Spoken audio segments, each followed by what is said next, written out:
సమాహారం కాళేశ్వరం.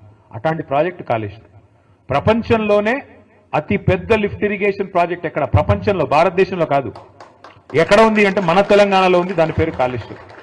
ఇవాళ కేసీఆర్ గారు చేసిన బృహత్ ప్రయత్నం వల్ల, భగీరథ సంకల్పం వల్ల, మరి అప్పుడెప్పుడో శివుడు గంగను భూమి నుంచి దివికి దింపారంటారు, ఇది ఆకాశం నుంచి కిందికి తీసుకొచ్చారంటారు. కానీ కేసీఆర్ గారు చేసింది ఏం తెలుసా? కింది నుంచి మీదికి తీసుకొచ్చి ఇవాళ 80 మీటర్ల నుంచి 618 మీటర్లకు తెచ్చితే దానివల్ల ఏం జరిగింది? ఒక రైతుల పొలాలకు నీళ్లు మాత్రమే కాదు, మార్గ మధ్యంలో ఉండే అన్ని గ్రామాలు, అన్ని పట్టణాలకి మంచినీళ్ళు. అట్లాగే ఇప్పుడే నేను మీకు చెప్పాను, హైదరాబాద్ మహానగరం 535 మీటర్ల మీద ఉంటుంది. ఇప్పుడు మనం కూర్చున్న ప్రాంతం కొండపోచమ్మ సాగర్ 15 టీఎంసీల సామర్థ్యం, అంటే 15 హుసేన్ సాగర్ల సామర్థ్యం. కొద్దిగా కిందికి పోతే మల్లన్న సాగర్ 50 టీఎంసీల సామర్థ్యం, అంటే 50 హుసేన్ సాగర్లతో సమానం. ఈ రెండు కూడా హైదరాబాద్ నెత్తి మీద కుండబెట్టినట్టే. ఈ రెండు శాశ్వతంగా హైదరాబాద్ అనే మహానగరానికి ఇవాళ 1 కోటి జనాభా ఉన్నారు.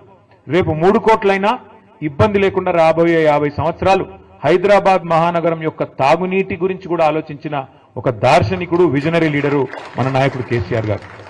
తాగునీరు, సాగునీరు, మార్గమధ్యంలో ఉండే ఇండస్ట్రీలకు నీళ్లు, ఇన్ని రకాలుగా ఆలోచన చేసి ఆ గోదావరిలోని ప్రతి నీటి బొట్టును ఒడిసిపట్టి నీళ్లు తీసుకొస్తే ఇవాళ ఆ కేసీఆర్ గారి మీద సిబిఐ కేసు. మాట్లాడితే తెల్లారులేస్తే బీజేపీ, కాంగ్రెస్ కత్తులు దూస్తారు. రాహుల్ గాంధీ గారు ఏమంటారు? సిబిఐ అనేది మోడీ గారు జేబు సంస్థ అంటాడు. మరి ఇక్కడ రేవంత్ రెడ్డి గారు ఏమంటున్నారు? కాదు కాదు, సిబిఐ చాలా మంచి సంస్థ, వాళ్ళకి ఇస్తాను, వాళ్ళకే ఇస్తానని చెప్పి దేశమంతా కాంగ్రెస్ పార్టీ దుమ్మెత్తిపోస్తుంటే సిబిఐ, ఈడీ, ఐటీ మీద, ఇక్కడ ఉన్న రేవంత్ రెడ్డి గారు మాత్రం లేదు లేదు, సిబిఐ చాలా అద్భుతమైన సంస్థ, చాలా గొప్ప సంస్థ, వాళ్ళకే ఇస్తానని చెప్పి ఇస్తే ఏం అర్థం చేసుకోవాలి మనం? దీని వెనుక ఉన్న రాజకీయం ఎట్లా అర్థం చేసుకోవాలి మనం? ఇందాక జగదీష్ రెడ్డి గారు చెప్పింది అక్షర సత్యం.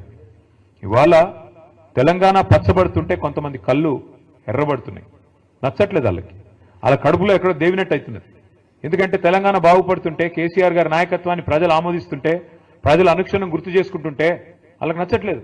ఇక్కడ కార్మికులు బాగుండకూడదు, ఇక్కడ రైతులు బాగుండకూడదు, ఇక్కడ దరిద్రం తాండవిస్తేనే మన రాజకీయం సాగుతుంది అనే విధంగా ఇవాళ కాంగ్రెస్, బీజేపీ రాజకీయం చేసి ఇద్దరు కలిసి కేసీఆర్ గారి మీద ఏదో రకంగా కక్ష సాధింపు, ఏదో కేసు పెట్టి, ఏదో రకంగా బదనాం చేసి ప్రజల్లోకి పోయి ఏదో ఒకటి చేయాలా అని ఒక దుర్బుద్ధితో వ్యవహారం చేస్తా ఉన్నారు.